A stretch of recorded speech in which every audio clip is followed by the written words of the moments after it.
मैंने इस्लामिया यूनिवर्सिटी भावलपुर को last year अप्रैल में मैंने ज्वाइन किया। उससे पहले मेरी सर्विस थी BZU बहुद्दीन शेख यूनिवर्सिटी मुल्तान। तो वहाँ पे जब मैंने ज्वाइन किया तो ज्वाइन करने के 2-3 माह बाद जो मुझे पता चलना शुरू हुआ कि यूनिवर्सिटी के जो टीचर्स हैं उनकी जो पार्ट टाइम टीचिंग एग्जाम्स के बिल्स हैं, जो सुपरविजन के जो टीचर्स के रेम्यूनरेशन उनको जो एक अलाउड होते हैं वो पे नहीं हो रहे। और वो 2021 से ऑनवर्ड वो पेंडिंग है। तो मैंने जब फिर कुछ मालूमात हासिल करना शुरू की तो अब कुछ फिगर्स होते हैं यूनिवर्सिटी के, मोटे मोटे आपके मेन चंक ऑफ जो इनकम है यूनिवर्सिटी का वो उसकी स्टूडेंट से फीसें होती है। HEC की कुछ रेकरिंग ग्रांट होती है, कुछ एफिलिएशन एग्जामिनेशन से यूनिवर्सिटी की इनकम होती है। जब मैंने उसकी कैलकुलेशन की और यूनिवर्सिटी के एक्सपेंडिचर को कैलकुलेट किया तो मुझे रियलाइज हुआ कि हम तो एक टाइटैनिक पे बैठे हुए हैं which is going to sink very soon. ये हम्म। मुझे रियलाइजेशन लास्ट ईयर अक्टूबर में हो गई। जी। तो ड्राइंग रूम में मैंने ये बात करनी शुरू की कि we are heading toward the dead end, तो इसको कोई चीज़ों को ठीक किया जाए। लेकिन अब अनफॉर्चुनेटली उस वक्त बाकी लोगों ने इसको इतनी अहमियत नहीं दी क्योंकि सैलरीज आ रही थी। जी बिल्कुल सही। बल्कि लोगों का अक्सर का ये ख्याल था कि यार सैलरी हमें मिलती रहेगी, सैलरी का कोई मसला नहीं होता, तो ये चीज़ें आर्जियाँ ठीक हो जाएंगी। फिर ये हुआ कि 2023 में अप्रैल में जो हमें या 1 अप्रैल को जो सैलरी मिलनी थी वो नहीं मिली। ठीक। पता चला कि यूनिवर्सिटी के पास पैसे नहीं है सैलरी देने के। सही फिर सर। वो यूनिवर्सिटी ने फौरी तौर पे HEC से रब्ता किया, जो एक क्वार्टरली इंस्टॉलमेंट है रैपिंग ग्रांट की वो HEC से जारी करवाई, बैंक से रनिंग फाइनेंस पे लोन लिया, उसको इकट्ठा करके 10 अप्रैल को हमें पे मिली। और अच्छा। उस वक्त आगे ईद उल अजहा आ रही थी, सॉरी बकरी छोटी ईद उल फितर आ रही थी, तो उसकी गवर्नमेंट ने ऐलान किया था कि 17 अप्रैल को पे हो जाएगी, जो 1 मई को होनी थी वो 17 अप्रैल को तनख्वाहें दे दी जाएंगी। तो ठीक सर। वो दो तनख्वाहें एक महीने में हमें इकट्ठी दे दी गई अच्छा जी। जैसे बाकी, लेकिन अपने सोर्सेस नहीं, HEC की ग्रांट से और रनिंग फाइनेंस लेके। तो अब मई गुजर गया, अब जून की फिर पे देने के पैसे नहीं थे यूनिवर्सिटी के पास। और इन द मीन वाइल सिर्फ पे नहीं, जो यूनिवर्सिटी की ट्रांसपोर्ट एक पेट्रोल पंप से एग्रीमेंट है, उससे पेट्रोल है वो बाद में उसको पे करते हैं, तो वो 8 करोड़ की अमाउंट जमा होगी पेट्रोल पंप वाले, अच्छा। खुर्रम पेट्रोलियम है उसकी, तो उसने पेट्रोल देना बंद कर दिया। ठीक सर। वो यूनिवर्सिटी की ट्रांसपोर्ट का भी क्राइसिस आ गया। तो फिर उस वक्त यूनिवर्सिटी ने एक फैसला ये किया कि हम एक स्पेशल समर लगाने जा रहे हैं ताकि स्टूडेंट्स की डिग्री फास्ट ट्रैक पे कंप्लीट हो जाए। जो फॉल सितंबर में स्टार्ट होना था उसके 4th और 8th सेमेस्टर के स्टूडेंट्स के लिए जो है वो, और PhD के MPhil के रिसर्च स्टूडेंट्स के लिए वो फॉल के बजाय स्पेशल समर सेमेस्टर लगा दिया। तो 12,000 स्टूडेंट्स की फीसें उस वक्त कलेक्ट करनी। अब अच्छा। वो जो 12,000 स्टूडेंट्स की फीसें आई उससे जो 1 जून को और जो 1 जुलाई को 2 महीने की पे का बंदोबस्त हो गया, कुछ बाकी खर्चे हो गए। अब उसके बाद दोबारा फिर जो 1 अगस्त को पे देनी थी फिर उसके पैसे नहीं थे, फिर बैंक से रनिंग फाइनेंस लिया गया। उसके बाद यूनिवर्सिटी में नए एडमिशन शुरू हो गए, नया सेमेस्टर शुरू हो गया, उसकी फीसें आई। तो नवंबर तक का महीना ऐसे तैसे गुजर गया। लेकिन नवंबर के एंड होते ही यूनिवर्सिटी के जो फाइनेंसेस थे वो भी सारे एंड हो गए। अच्छा सर। अब 1 दिसंबर को जो यूनिवर्सिटी के पास पैसे बचे उन पैसों को कुछ स्टूडेंट्स की कोई फीसों की, कोई एरियर्स थे, कोई HEC की ग्रांट वो ली गई। पहले ग्रेड 8 तक मुकम्मल तनख्वाह दी गई, सबको आधी दी गई। फिर कुछ दिन के बाद ग्रेड 15 तक, फिर ग्रेड 17 तक लोगों को पूरी तनख्वाह दे दी गई। ग्रेड 17 से ऊपर और टीचर्स जो है यूनिवर्सिटी में उनका ग्रेड ही 18 से स्टार्ट होता है लेक्चर, तो टीचर्स और ऑफिसर्स को हाफ पे मिली। अब अकाउंट्स फिर जीरो हैं। अब जो जनवरी, बल्कि जो आज 29 को कल पे तमाम सरकारी मुलाजमीन को मिल गई, ये पे देने के लिए दोबारा यूनिवर्सिटी के पास पैसे नहीं। तो हम्म। अब यूनिवर्सिटी ने दोबारा 22 करोड़ की जो है वो ग्रांट लोन लिया है बैंक से। उस लोन के साथ यूनिवर्सिटी तमाम एम्प्लॉइज को अब 2 तारीख को सुना है कि वो हाफ सैलरी पे करेगी। यानी कि हमारा एक महीने की हाफ दिसंबर हाफ जनवरी में ये एक महीने का सैलरी का डेफिसिट आ गया। और ये तो है सिर्फ सैलरी। इसके अलावा तकरीबन हर टीचर की अराउंड 500,000 से लेके 2 मिलियन तक अमाउंट स्पेंडिंग है, जो ये 2021 से ऑनवर्ड जो टीचर्स को पे करनी है। इसके साथ जो हमारे एक्सटर्नल एग्जामिनर्स हैं उनके भी पैसे पेंडिंग थे, जो भी 2 माह पहले पे किए गए। इवन के लोगों के 5-5 हज़ार के चेक भी बाउंस होते रहे। तो यूनिवर्सिटी, अच्छा, अब सवाल ये है कि इस हालत तक यूनिवर्सिटी पहुंची कैसे। ये बड़ा अहम सवाल है उसमें कि ये इस पे बात करनी है ना कि तनख्वाहें तो चलें वो लोन लेके या किसी तरह आपको कुछ ना कुछ तो मिल रहा है ना, लेकिन जी यूनिवर्सिटी आखिर इस हाल में गई कैसे? जी, तो कंटिन्यू करूं मैं जी या जी आप जी, किसी मैं और यही से अर्ज कर रहा हूँ ना कि इस जी पे रोशनी ज्यादा डालें कि जी यूनिवर्सिटी यहाँ पहुंची इस हाल को कैसे। जी। यूनिवर्सिटी साल को ऐसे पहुंची कि आज से 4 साल पहले यूनिवर्सिटी के पास पैसे सेविंग्स मौजूद थी।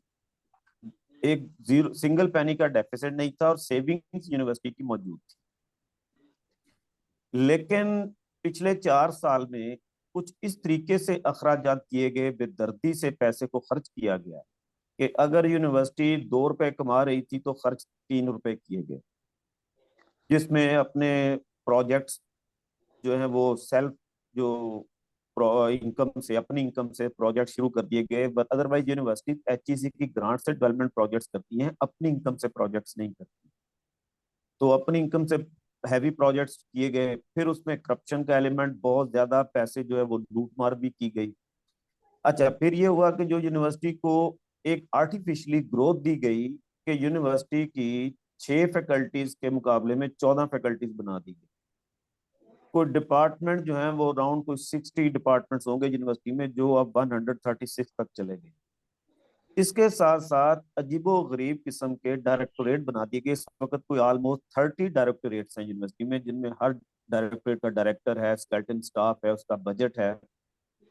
अब मैं एग्जांपल आपको दूंगा, डायरेक्टोरेट ऑफ मॉस्क भी बनाया गया है यूनिवर्सिटी। मूक्स। मॉस्क मस्जिद का, अच्छा। मसाजिद का डायरेक्टोरेट ऑफ मसाजिद। ओ। अच्छा, एक डायरेक्टोरेट ऑफ आउटरीच है, एक directorate of media film and drama है, एक directorate of hospitality and management है। तो अब वो इतने डायरेक्टोरेट बना दिए गए, इतना एक्सपेंडिचर को फैला दिया गया। फिर इसी साल एक Bahawalpur cultural literary and cultural festival हुआ, वो एक हफ्ता जारी रहा। उस फेस्टिवल के लिए बजट में कोई रकम नहीं रखी गई थी, लेकिन उस फेस्टिवल के ऊपर बेतहाशा करोड़ों रुपए खर्च कर दिए गए। और वो ठीक। पैसे कैसे खर्च किए गए कि जो डिपार्टमेंट्स के एलोकेटेड बजट थे वो सारे बजट उठा लिए गए। मैं उस वक्त अपने लॉ डिपार्टमेंट का चेयरमैन था, तो मुझे अपने डिपार्टमेंट के बजट में से 1 रुपया खर्च करने को नहीं मिला। 5 लाख रुपए लाइब्रेरी के थे, जब मैंने चेक करवाया तो पता चला वो जीरो हो चुके हैं। कॉन्फ्रेंस के पैसे थे 5 लाख, पता चला वो जीरो हो चुके। तो ऐसे वो बजट जो है वो तमाम उठा के, इवन लाइब्रेरी का बजट भी उठा लिया गया। 78 लाख का लाइब्रेरी का बजट था, वो कोई पैसे खर्च नहीं किए गए। हत्ता के हालत अब ये हो गई है कि एचईसी को जो ऑनलाइन डेटाबेसेस की को पेमेंट यूनिवर्सिटी ने करनी होती है, वो 28 शायद लाख की या पता नहीं कितने या करोड़ों में वो पेमेंट पेंडिंग है। 2 साल से ऑनलाइन डेटाबेसेस तक एक्सेस नहीं है, पिछले 2 साल से। और मैं हैरान हूं कि हम कर क्या रहे हैं।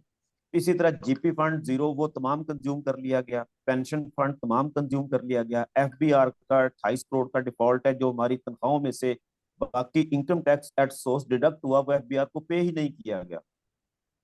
ओह उसका माय 28 गॉड। करोड़ का डिफॉल्ट है। यानी टीचर से अगर मैं वजाहत करूं तो ये है कि टीचर्स की तनख्वाहों में से टैक्स काटा गया जी university finance department accounts department ने, और जी जी। Accounts department has not deposited that deducted amount to FBR. Yes तो वो यस। फिर उसका मतलब तो ये हुआ कि हर टीचर जो है वो एफबीआर का डिफॉल्टर हो गया। जी जी जी जी, ऐसे ही। Oh my goodness. अच्छा, जो बेनिवोलेंट फंड है, जो हमारी पे में से हमारे पैसों में से काट के जमा करवाया जाता है, वो बेनिवोलेंट फंड भी ऑलमोस्ट जीरो है। वो भी अच्छा। सारा कंज्यूम कर लिया गया। जी। Oh my God.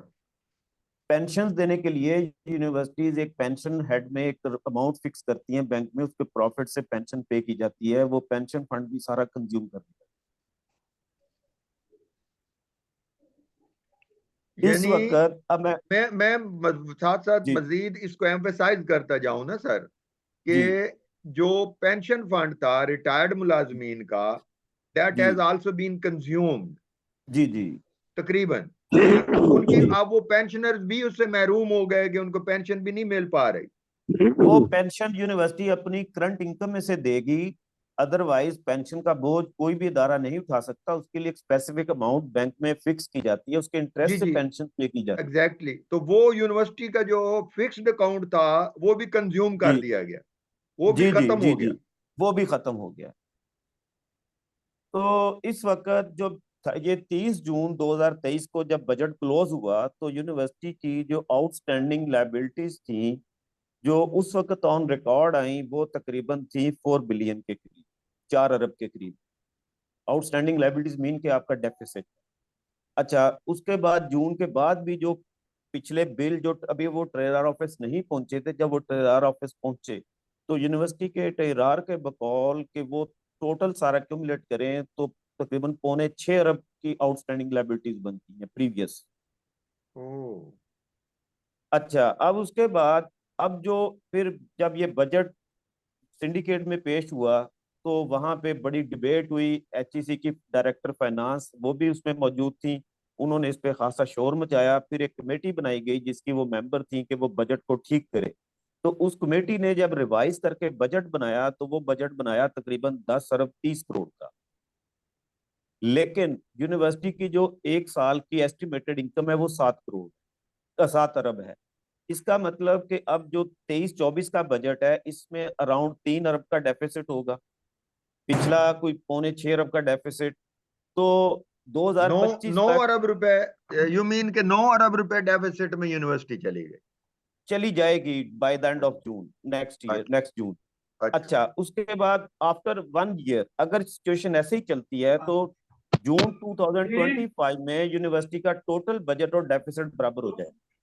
हम्म। तो it's a story of total collapse.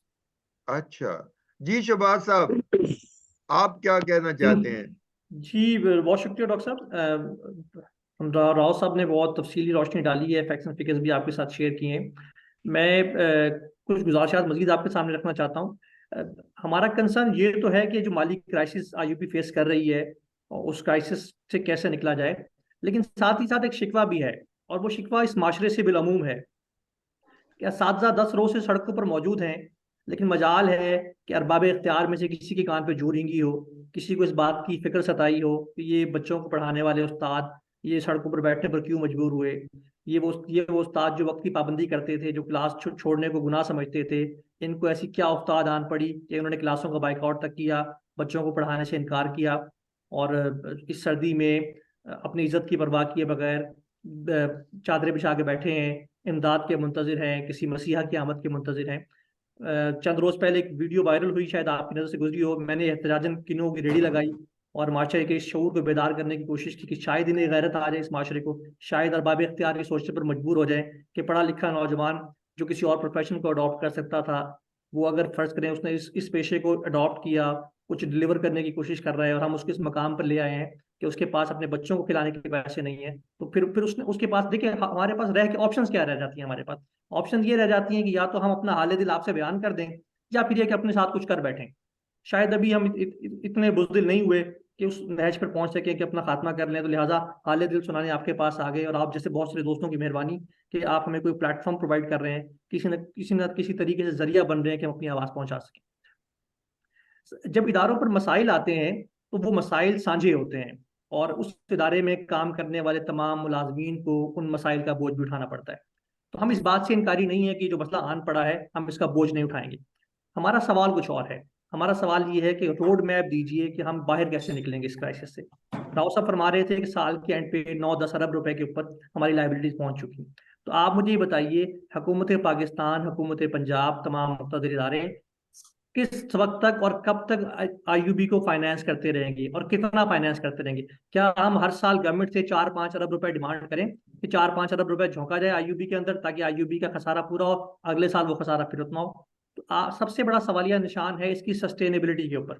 PIA की मिसाल पाकिस्तान में मौजूद है, रेलवे पाकिस्तान स्टील मिल्स की मिसाल पाकिस्तान में मौजूद है। तो कितने ऐसे इदारे हैं जिनको हम पीआईए और पाकिस्तान जो है वो स्टील मिल बनाना चाहते हैं? तो इन इदारों के ऊपर कोई चेक एंड बैलेंस, कोई मैकेनिज्म, वहां पर कोई कोई एहतसाब का अमल, किसी चीज को तो अल्टीमेटली सेंस को प्रिवेल करना पड़ेगा ताकि एक और इदारा जो है वो पीआईए ना बन सके, एक और इदारा जो है वो स्टील मिल ना बन सके। अब एक वो बयानिया है जो मैं और राव साहब आपके सामने रख रहे हैं। जी इस बयानिए को तकवीत मिलती है उन तमाम रिपोर्ट से जो पिछले 4 साल में गवर्नमेंट के मुख्तलिफ इदारों ने मुरतब की। कुछ फैक्ट फाइंडिंग कमीशन बने, उन फैक्ट फाइंडिंग कमीशन ने वो रिपोर्ट मुरतब की और वो रिपोर्ट्स पब्लिकली अवेलेबल हैं।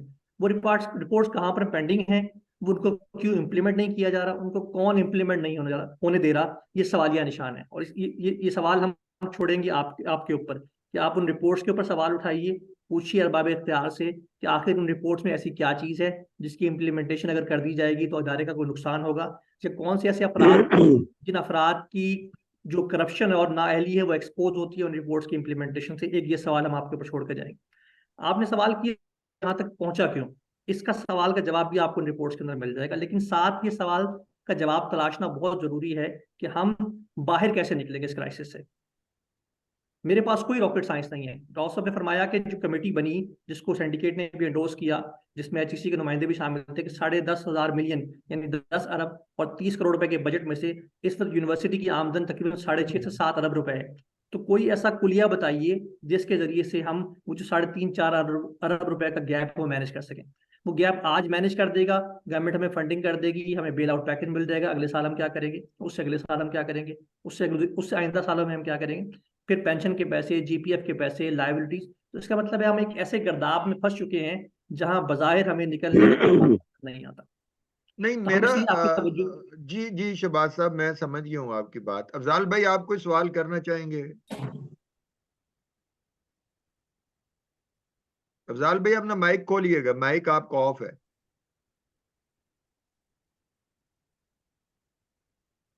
जी जी, मुझसे मेरी हम्बल से गुजारिश ये है।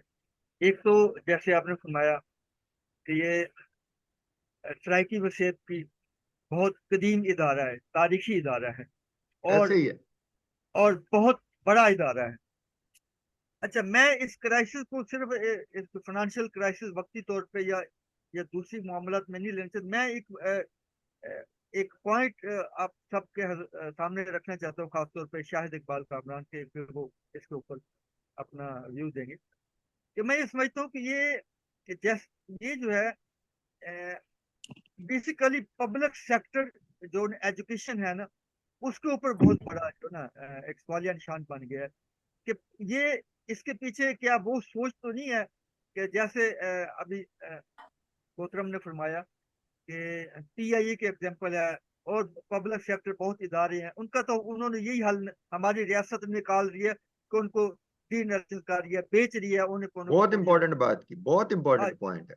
अच्छा, अब लेकिन अब क्या ये हमारा पब्लिक सेक्टर एजुकेशन जो सिस्टम है, क्या ये भी इसी तरह बर्बाद कर दिया जाएगा और बेच दिया जाएगा? और यहाँ पे पाकिस्तान में तालीम हासिल करना हमारे तबके के लिए नामुमकिन हो जाएगा ना, या हमें जबरदस्ती महरूम कर दिया जाएगा? इस इशू को इस्लामी यूनिवर्सिटी भावलपुर के हवाले से, इस इशू को इस हवाले से भी कंप्रीहेंसिव मैं चाहता हूँ कि गुफ्तगू का हिस्सा बनाया जाए। और जो हम यहाँ पे पब्लिक ओपिनियन डेवलप करना चाह रहे हैं, जो हम प्रेशर डेवलप करना चाह रहे हैं समाज पे, रियासत पे, तो वो उसको उसमें इस पहलू को भी मद्देनजर रखा जाए। बाकी ये बहुत मुझे एक दिली दुख हुआ कि इतने बड़े तालीमी इदारे में लाइब्रेरी को नजरअंदाज करके मस्जिद का जो है ना वो डेकोरेट बनाया जा रहा है। ये ऐसा खिलवाड़ जो है ना, इस पे भी जो ना होना चाहिए। मैं समझता हूँ कि जब हमारी रियासत में बहुत ही जो है ना मुख्तदर शख्सियत ये कहेगी कि जी रियासत मदीना के बाद पाकिस्तान है, तो इस तरह से फिर इस तरह की ही हरकतें होंगी। इन चीज़ों को भी हमारी एकेडमिया को सोचना चाहिए। और जो बेसिक चीज़ है कि मैं चाहता हूँ कि जिस तरह से सुप्रीम कोर्ट को हमने डेमोक्रेटाइज किया है, तो वहां पे हमने चीफ जस्टिस को जो ना वो वन मैन शो नहीं रहने दिया, हमारी पार्लियामेंट ने, हमारी सियासी जमातों ने, सियासी रहनुमाओं ने, सियासी दानिश ने।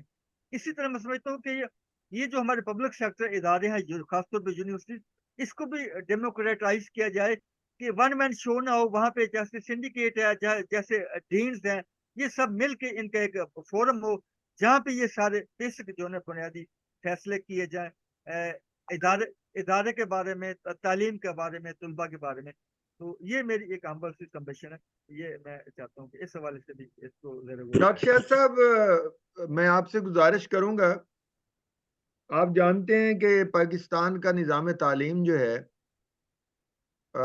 उसके लिए ये सारा जो आज क्राइसिस हमारे सामने आया है, उसका एक जिम्मेदार इदारा पाकिस्तान हायर एजुकेशन कमीशन भी है। क्योंकि बेसिकली डॉक्टर साहब, जो आप मेरे साथ शरीक गुफ्तगू हैं, मेरे बड़े काबिल एहतराम दोस्त, आप जानते हैं कि आपकी monitoring body higher education commission है। तो मैं शायद साहब, आप इस पे रोशनी डालिएगा कि ये जो क्राइसिस है सर, ये कोई एक दो दिन में तो हुआ नहीं है। जैसे इमरान हबीब साहब ने कहा कि हादसा एक दिन में तो रूनुमा नहीं हो जाता ना।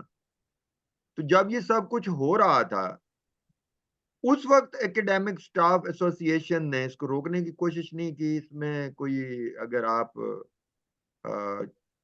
मेरा तो ये बड़ा अहम सवाल है। जी, मैं इस जी सवाल का शुक्रिया। जवाब जी, राव साहब से पहले बात, डॉक्टर साहब राव साहब का जवाब ले लेते हैं, फिर आप शायद इकबाल साहब। जी राव साहब। ये आईयूबी में बड़ी बदकिस्मती रही कि 2014 के बाद एएसए एकेडमिक स्टाफ एसोसिएशन के इलेक्शन ही नहीं हुए, तो कोई बॉडी एग्जिस्ट ही नहीं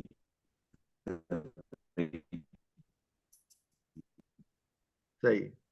2015 से पूरा हो गया। मतलब जब ये अप्रैल में सैलरी का क्राइसिस आया, तो उससे बड़ा बहरान ये सामने आया कि बोले कौन, इस आवाज को कौन बुलंद करे। कम्युनिटी तो हर आदमी जो है उसको इकट्ठा कौन करे, इस कम्युनिटी के तनख्वाह के मसले को लेके कौन चले। तो उस वक्त मैंने ये आवाज बुलंद की कि हमारी एएसए होनी चाहिए, एएसए का हम इलेक्शन करवाएं। वो कैंपेन चलाई गई, तो 15 मई को एएसए के इलेक्शन हुए, जिसमें कम्युनिटी ने मुझे प्रेसिडेंट की हैसियत से मुंतखब किया। तो ये तकरीबन 8 साल के वक्फे के बाद एएसए दोबारा मार्ज़ वजूद में आई यूनिवर्सिटी। और उसमें भी एक आपको और इंटरेस्टिंग बात बता दूं कि एएसए के ना होने से एएसए का जो अकाउंट था वो इनएक्टिव हो गया। तो 2021 से 2021 से ऑनवर्ड जो टीचर्स की जो मंथली सब्सक्रिप्शन होती है एएसए के लिए, उनके पे में से काटी जाती है, टेलर ऑफिस काटता है, वो भी तकरीबन कोई 22 लाख की अमाउंट पेंडिंग है, जो कि कंज्यूम हो गई, वो अकाउंट में नहीं गई, कि अकाउंट इनएक्टिव। तो वो टीचर्स के पैसे भी खाए गए इस दौरान। तो अब जब से एएसए बनी है, हम इसको आवाज को उठा रहे हैं, लेकिन अब चूंकि ये कल्चर नहीं था, लोग इस एएसए की इम्पोर्टेंस को नहीं समझते थे, एडमिनिस्ट्रेशन भी उसकी आदी नहीं थी, तो मुझे उसके लिए विक्टिमाइज भी किया गया। मेरे ऊपर बड़ी जो है वो सख्तियां आई, मुझे मुझे उसका जो रैथ एडमिनिस्ट्रेशन का वो भी फेस करना पड़ा कि ये ऐसे क्यों बनाई गई।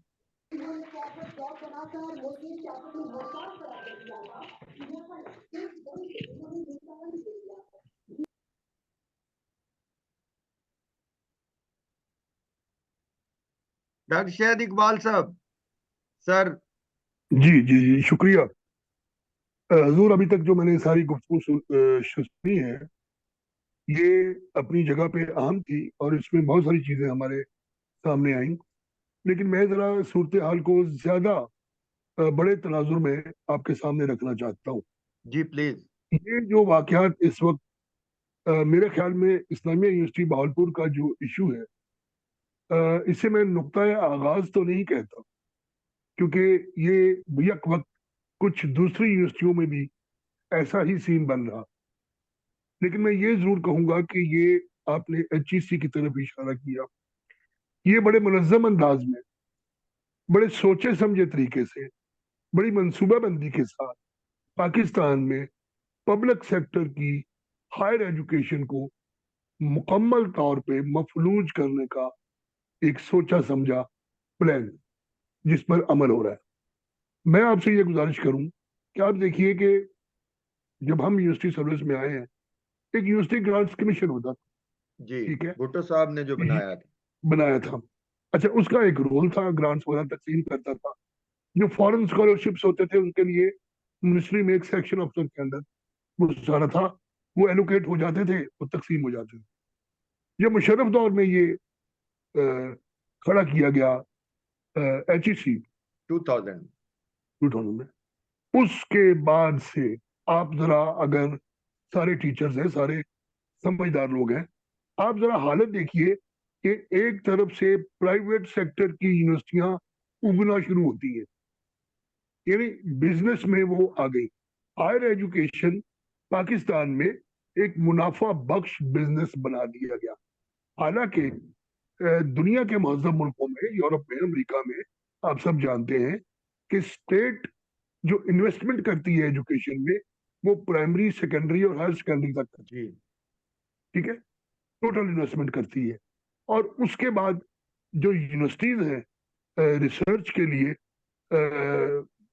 आगे बढ़ने के लिए, हायर एजुकेशन के लिए, स्कॉलरशिप्स के लिए, ग्रांट्स के लिए इंडस्ट्री के साथ कोलैबोरेट करती है। स्टेट भी उन्हें करती होगी, वो खुद कफील होती है। हमारे यहाँ आप डाटा इकट्ठा कर लें कि खुद HEC ने साइंटिफिक रिसर्च ग्रांट के नाम पे कितने अरब रुपए खाए, मिल के खाए, ऐसे अकेले नहीं खाए, टीचर्स कार्टेल को है ना साथ सर, मिला के, पूरे कार्टेल है ना ग्रुप्स अंदर। को मिला के। दूसरी बात, हमारे पब्लिक सेक्टर की यूनिवर्सिटियों को तबाह कैसे किया गया। हमारे पब्लिक सेक्टर की यूनिवर्सिटियों की जो वाइस चांसलर का, तो मैं अरसे से इस बात पे लिख रहा हूँ, कुछ दोस्त तंज भी करते हैं कि शायद आप खुद बनना चाहते हो वाइस चांसलर। मैंने कहा मैं वाइस चांसलर बनना चाहता हूँ तो मुझे फिर इन मसाइल पे तो बात बिल्कुल भी नहीं करनी चाहिए, मुझे तो बिल्कुल अच्छा बच्चा बन के रहना चाहिए। बात यह है कि कौन सवाल उठाए।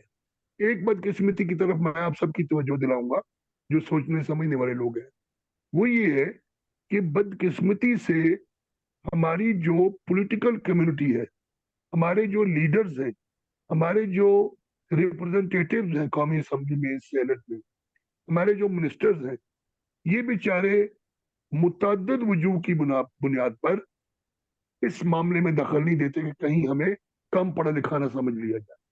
वो यूनिवर्सिटियों के मामलात पे, वाइस चांसलरों के मामलात पे, हायर एजुकेशन कमीशन के मामलात पे कोई राय नहीं देते। और हायर एजुकेशन कमीशन ने हमारी पॉलिटिकल कम्युनिटी को इतना ज्यादा ह्यूमिलेट किया, मैं बहुत हैरान हुआ। डिग्री, आप सब टीचर हैं, जी, डिग्री, मैं आज भी अलग इस बात का यानी इजहार करता हूं कि डिग्री टेस्ट करने का इख्तियार सिर्फ मुतलका यूनिवर्सिटी को है, हाँ जी, और बिल्कुल कोई ऐसे, इदारा और बिल्कुल कोई ऐसे। इदारा नहीं कर सकता। HEC बिल्कुल नहीं कर सकती। HEC ये बता सकती है कि आया इस्लामिया यूनिवर्सिटी बहावलपुर ये डिग्री देने की मिजाज है या नहीं, जी, ये सर्टिफाई कर सकती है।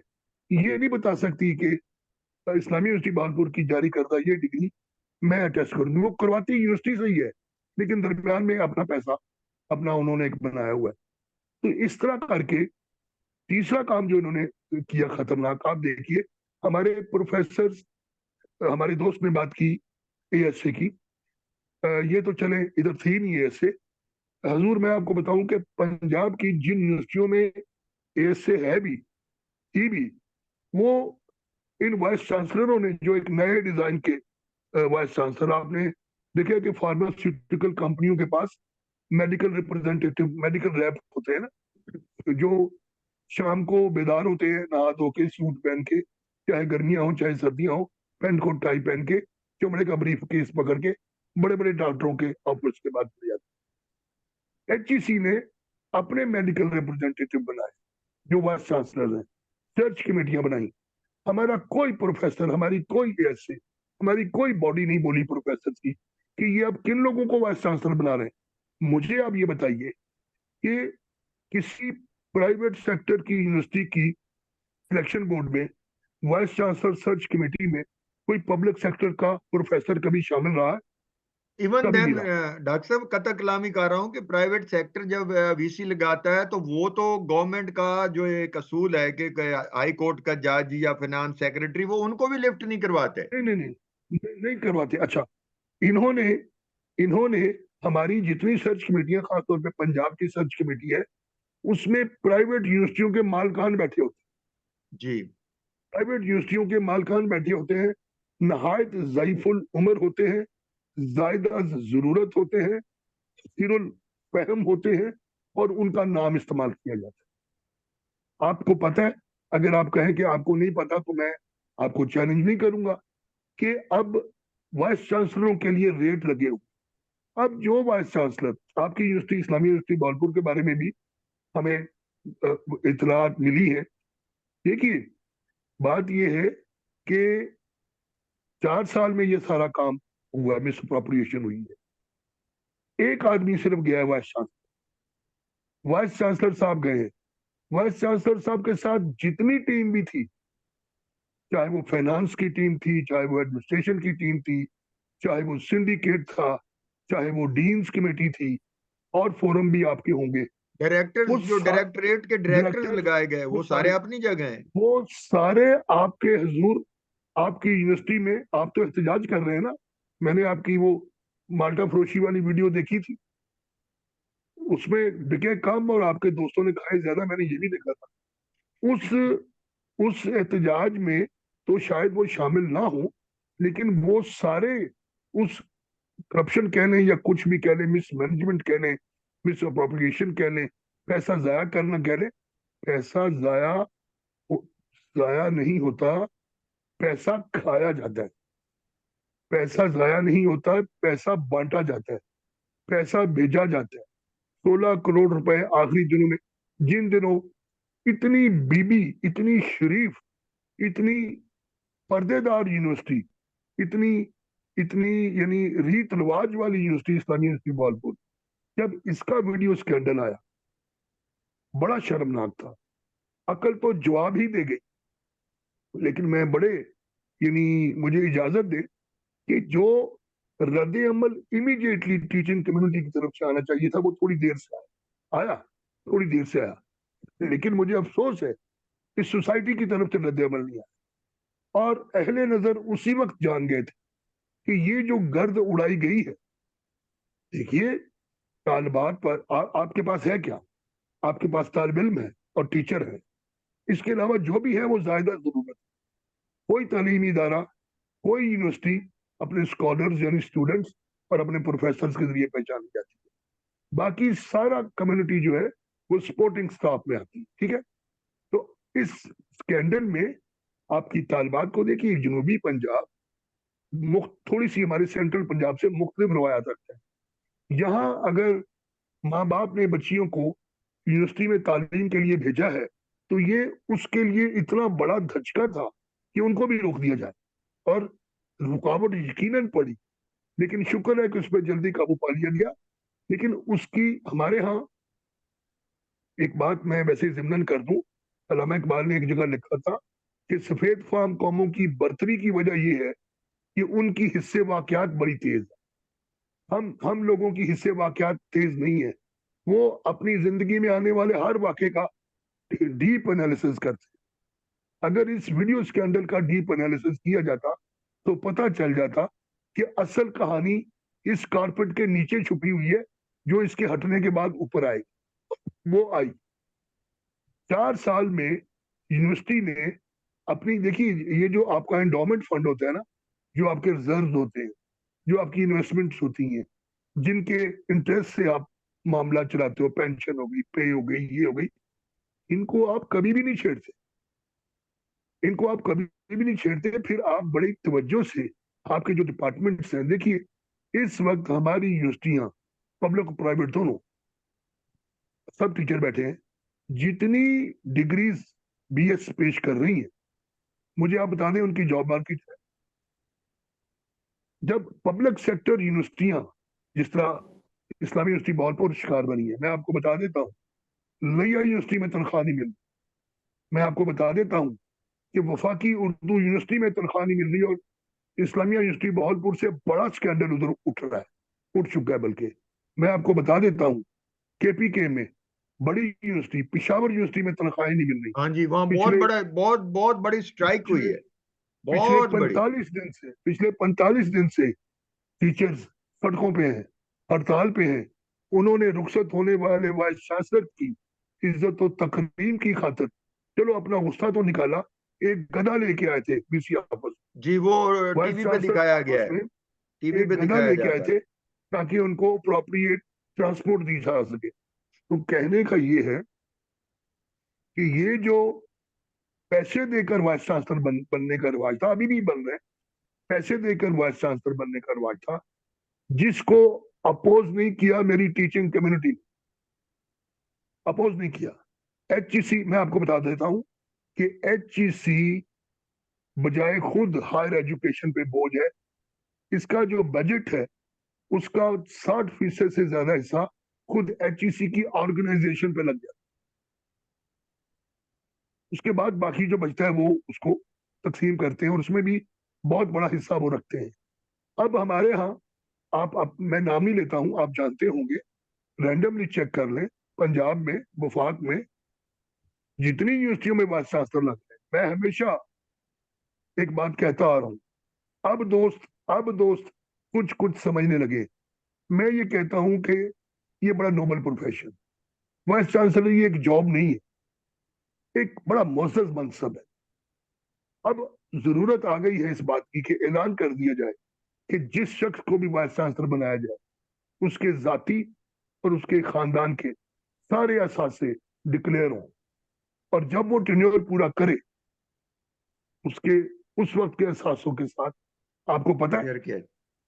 कि आपके वाइस चांसलरों के फारग वक्त में मशगले क्या है?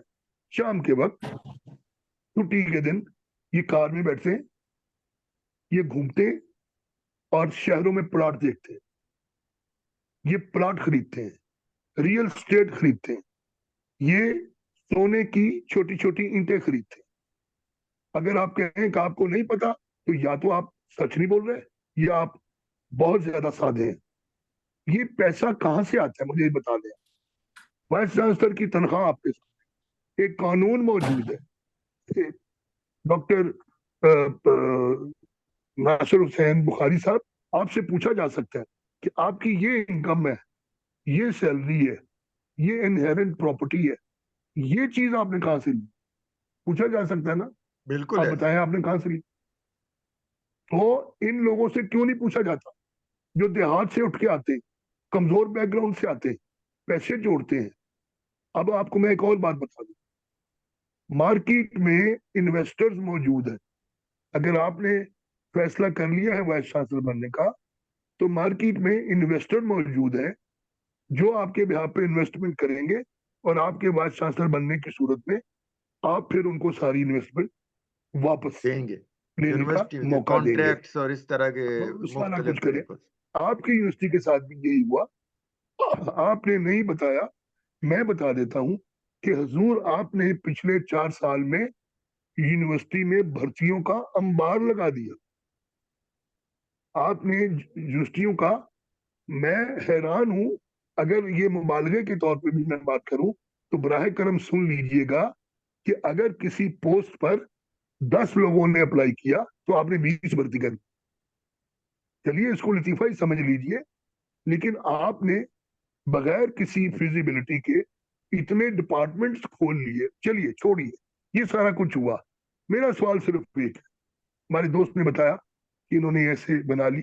मेरा सवाल एक है कि उस वक्त, अब तो बला सर पे आ गई ना, उस वक्त ये कम्युनिटी जो अलग अलग बात करती थी, सामने खड़े होके क्यों नहीं आए कि आप क्या कर रहे हैं? होता ये है कि जब तक वाइस चांसलर होता है, जब तक कोई नहीं वाइस बोलता, चांसलर होता है, उस कोई नहीं वक्त तक बोलता। कोई नहीं बोलता। मैं हमेशा कहता हूं कि यूनिवर्सिटी टीचिंग, यूनिवर्सिटी प्रोफेसर होना, लेक्चरर प्रोफेसर, ये नौकरी नहीं है, ये एक अलग चीज है। आप बोले वहां, आपके फोरम है, आप अपने डीन से ही पूछ लें, आप अपने हेड ऑफ डिपार्टमेंट से ही पूछ लें। सर, अभी हमारे दोस्त ने बताया कि ये हेड ऑफ डिपार्टमेंट है, एक डिपार्टमेंट के वहाँ फलां फंड चला गया 5 लाख का, 5 लाख का फलां चला गया। आप शोर मचाएं, किधर जा रहा है वाइस चांसलर, पैसा किधर लेके जा रहा है? एक एक चीज चुराई जा रही थी। अभी आपकी फीसें आती हैं, आपके स्टूडेंट्स आते हैं, आपकी आमदनी है, आपका ये पैसा चला गया, अब आप बेल आउट प्लान मांग रहे हैं। मैं कहता हूं पहले वो पैसा निकालें जिन्होंने खाया। डॉक्टर साहब, जब तक आप किसी एक यूनिवर्सिटी में मिसाल नहीं बनाएंगे इबरतनाक किसी, भाई यहाँ जुर्म होता है, मुजरम नहीं होता, यहाँ गुनाह होता है, गुनाहगार नहीं होता। यहाँ एक पाकिस्तान की रकबे के एतबार से सबसे बड़ी यूनिवर्सिटी दिवालिया हो जाती है, पैसा कहाँ गया, किसकी अकल से गया, कौन खा गया, कौन पी गया? इस शहर किसकी में, किसकी इस शहर सरपरस्ती में में भी डॉक्टर साहब, एक मैं इजाफा कर दूं कि अगर इतनी अमाउंट अरबों रुपए की गई तो क्या पाकिस्तान का FIA, पाकिस्तान का नैब, पाकिस्तान के एंटी करप्शन का इदारा पंजाब का, क्या वो सब ब्लाइंड हो गए थे? वो नहीं देख जी रहे थे जी, कि क्या हो रहा है? वो इन कामों के लिए नहीं बने, वो सिर्फ मख्फी इशारों से सियासतदानों को पकड़ने के लिए। ये जो कारीगर लोग हैं ना, इन्होंने जिन्होंने जितना भी खाया है, जिस तरीके से भी खाया है, कभी इम्कान है, कभी यकीन है कि इन्होंने तमाम कार्नर्स पे हिस्सा पहुंचा दिया होगा। देखिए, क्या वहाँ हायर एजुकेशन डिपार्टमेंट नहीं बैठा पंजाब में? जी। क्या जो अखबारों में आ रहा है, जो कुछ हो रहा है इस यूनिवर्सिटी में, क्या वो वहां के लोग नहीं जानते वो किस लिए है? छोड़िए, उसने इत्तेफाक से गवर्नर इसी शहर का है, इसी जी। यूनिवर्सिटी के आसपास कहीं घर है, और तासुर ये दे रखा है कि वो बहुत ही शरीफ आदमी है। मैं कहता हूँ भाड़ में जाए ऐसी शराब जो अपने घर को ठीक ना कर सके। आपके घर की, वो चांसलर है, गवर्नर साहब इस यूनिवर्सिटी के चांसलर हैं। गवर्नर साहब पंजाब की यूनिवर्सिटियों में ठीक ठाक मन मर्जी चला रहे हैं, ठीक है, और उन तक भी ठंडी हवाएं पहुंचती हैं जो इन यूनिवर्सिटियों से निकलती हैं, उन तक भी पहुंचती है। उन्होंने क्या किया इस वक्त? उन्हें चाहिए था, जिस दिन मेरे ये टीचर, इस्लामिया यूनिवर्सिटी भावलपुर के टीचर जिस दिन रोड पे आए थे, अगले दिन इनके साथ गवर्नर बैठा होता। बताओ एग्जैक्टली। क्या बात, क्या बात है? कसूरवार को सजा देता, पैसे निकालता। मैं आपको एक प्रोडिक्शन कर दूं, मैं माजरत चाहता हूं आपसे, आपको बुरा लगे तो। इस जुर्म हो गया, आप लोग, मैं जानता हूं शरीफ आदमी को महीने की तनख्वाह ना मिले, किस तरह वो सारा महीना गुजारेगा? दोस्त अहबाब, रिश्तेदार भी करने की तरह आना शुरू हो जाते हैं। जिस तकलीफ से आप गुजर रहे हैं, मैं उसको समझता हूं, लेकिन सजा किसी को नहीं मिलनी। मुमकिन है मामलात को कुछ संभाल लिया जाए, कुछ सुलझा लिया जाए कुछ महीनों में, लेकिन इसलिए नहीं मिलनी कि वो जो भी खा पी के गए हैं, एक आदमी तो किसी नई अपॉइंटमेंट के इंतजार में अलग हो गया, बाकी आप बिल्कुल तसल्ली रखें कि बाकी की सारी टीम आपकी यूनिवर्सिटी के अंदर ही बैठी है, उनकी तरफ कोई उंगली नहीं उठा रहा। आपको अपनी सफों में से काली भेड़ें अलग करनी होगी, इसके लिए जदोजहद करनी होगी, इसके लिए आवाज उठानी होगी, दरगुजर करना, बर्दाश्त करना। पाकिस्तान के अवाम में भी बहुत बड़ी ताकत है, माजरत चाहता हूं, बहुत बड़ी ताकत है कि वो बहुत चीजें बर्दाश्त कर लेते हैं। सबसे बड़ी बात जिसकी तरफ मैं हमेशा तवज्जो दिलाता हूँ वो ये है कि हमें वाइस चांसलरों के इंतखाब का तरीका तब्दील करना चाहिए। पहले चांसलर का इख्तियार था वाइस चांसलर लगाने का, तो वो रिस्पॉन्सिबल भी था, वो जिम्मेदार भी होता था। अब HEC ने जो इश्तहारी वाइस चांसलर, मैं कहता हूं, अगर आपको बुरा लगे तो आप नजरअंदाज करें, अब इश्तहारी वाइस चांसलरों का जो HEC ने सिलसिला शुरू किया है, वो प्राइवेट सेक्टर के एजेंट्स होते हैं। आप इस बात को मान लें कि हायर एजुकेशन कमीशन का चेयरमैन भी प्राइवेट माफिया लगाता है, उसके बाकी ओहदेदारों का इंतखाब भी प्राइवेट सेक्टर यूनिवर्सिटियों का माफिया करता है। इसमें बात बड़े बड़े एक सियासी जमात के बड़े बड़े सियासतदान भी मुलव्वस हैं जो अपने इंटरेस्ट के लिए ये सारा कुछ करते हैं। एक चेयरमैन आए थे जो इनके उस लाइन से बाहर थे, तो उन्होंने जब मुतालबा किया कि साइंटिफिक रिसर्च ग्रांट में जितने प्रोजेक्ट्स हुए हैं वो हमें आप दें, रिजल्ट्स हमें दें, हम इंडस्ट्री के साथ शेयर करना चाहते हैं ताकि पाकिस्तान को कुछ फायदा हो। आज तक एक रिसर्च ग्रांट का रिजल्ट भी HEC में जमा नहीं हुआ, बल्कि उसको निकलवा दिया गया। मैं आपको बताऊं, अभी चंद महीने पहले तक एक हायर एजुकेशन कमीशन के जो बानी साहब है कराची के, मैं नाम नहीं लेता हूं, वो खैबर पख्तूनख्वा में HEC के रिसर्च कमेटी में शामिल थे, वाइस चांसलर में। ये बड़ा बड़ा बारीक, बड़ा बड़ा जड़ों तक घुसा हुआ वो है। मुतालबा करें कि आपको ईमानदार वाइस चांसलर मिले, कोशिश करें प्रोफेसर हो। देखिए प्रोफेसर अब एक डिबेट चल पड़ी कि जी VC तो एडमिनिस्ट्रेटर होता है, प्रोफेसर का क्या काम। ओ भाई, जो तो किसी यूनिवर्सिटी में सही प्रोफेसर तरीके से बना है वो तो बड़े धक्के खा के बड़ी मेहनत कर, प्रोफेसर जब क्लास के सामने खड़ा होता है तो वो पढ़ा भी रहा होता है और वो जो अपने से ज्यादा तीरक, ताकतवर, रोशन दिमागों पे हुकूमत भी कर रहा हो, अगर वो प्रोफेसर है। अगर वो प्रोफेसर नहीं है, तो आपको याद है शाहजहां को जब नजरबंद किया जी, तो उसने कहा उससे था पूछा बच्चे कि दे कोई दें मुझे, खिदमत, बच्चे दे मैंने कुछ पढ़ाना है। बच्चे, उसने कहा हुकूमत से, और हुकूमत हुए चली गई, हुक्मरानी हुकूमत नहीं करने गई का तेरी। शौक नहीं गया हुए। तो ये बताइए मुझे कि प्रोफेसर से ज्यादा अच्छा एडमिनिस्ट्रेटर और कौन हो सकता है? एडमिनिस्ट्रेटर कौन है? एडमिनिस्ट्रेटर राइट एंड रॉन्ग की पहचान रखने वाला, हलाल और हराम की, सही और गलत की पहचान रखने वाला। आप सोचते हैं कि आपकी ये जो ब्यूरोक्रेसी है, जिनको लाहौर के इंस्टीट्यूट में, वो क्या नाम है उसका, वाल्टन नीफा, में, नेशनल उस, इंस्टीट्यूट ऑफ पब्लिक एडमिनिस्ट्रेशन। उसमें जो तरबियत मिलती है तो वो अक्लमंद हो जाते हैं, उन्हें एडमिनिस्ट्रेशन आ जाती है। एडमिनिस्ट्रेशन क्या है कि कोई आपको मिलने आए, उसे 2 घंटे बाहर बिठाओ ताकि उसे अपनी तजलील का एहसास होता है, ताकि उसे अपने छोटा होने का एहसास, जब वो मुनासिब साइज तक छोटा हो जाए फिर बुलाओ उसे। ये एडमिनिस्ट्रेशन है आपकी। ये कलोनियल आजाद मुल्कों, कलोनियल माइंडसेट है ना डॉक्टर कलोनियल साहब। माइंडसेट है, कलोनियल माइंडसेट है।